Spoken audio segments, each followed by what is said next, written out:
গাজার মধ্যাঞ্চলে আবারও রক্তক্ষয়ী হামলার ঘটনা ঘটেছে। ইসরায়েলি বিমান হামলায় বাস্তুচ্যুত ফিলিস্তিনিদের আশ্রয়কেন্দ্র হিসেবে ব্যবহৃত একটি স্কুলের কাছে অন্তত 10 জন নিহত হয়েছে। এতে আহত হয়েছে আরও অনেকে। স্থানীয় স্বাস্থ্য কর্মকর্তারা জানিয়েছেন, হামলায় বহু মানুষ গুরুতর আহত অবস্থায় হাসপাতালে চিকিৎসাধীন রয়েছেন। সংঘর্ষের সময় ইসরায়েলি ড্রোন থেকে দুটি ক্ষেপণাস্ত্র নিক্ষেপ করা হয়। এতে হতাহতের সংখ্যা আরও বেড়েছে।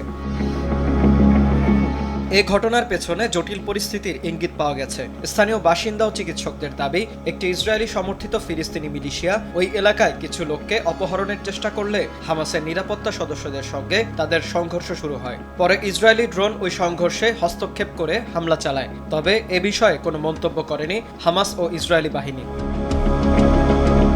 মাঘাজি শরণার্থী শিবিরটি ইসরায়েলি বাহিনীর ঘোষিত তথাকথিত নিরাপদ অঞ্চল হিসেবে পরিচিত ছিল।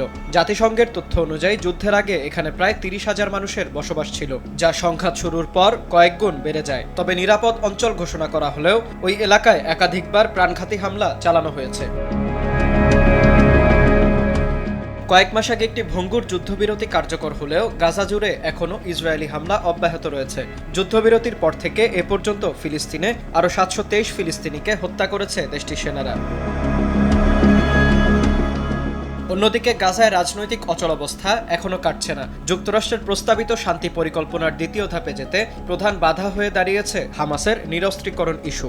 কায়রোতে মধ্যস্থতাকারীদের সঙ্গে বৈঠকের পর হামাস স্পষ্ট জানিয়েছে, ইসরায়েল তাদের অঙ্গীকার পূরণ না করা পর্যন্ত কোনোভাবেই অস্ত্র সমর্পণ করবে না তারা। তাই বিশ্লেষকদের মতে চলমান সংঘর্ষ, পারস্পরিক অবিশ্বাস এবং আঞ্চলিক উত্তেজনার কারণে গাজা পরিস্থিতি স্বাভাবিক হওয়ার সম্ভাবনা এখনও অনিশ্চিত। বিনিয়ামিন, RTV।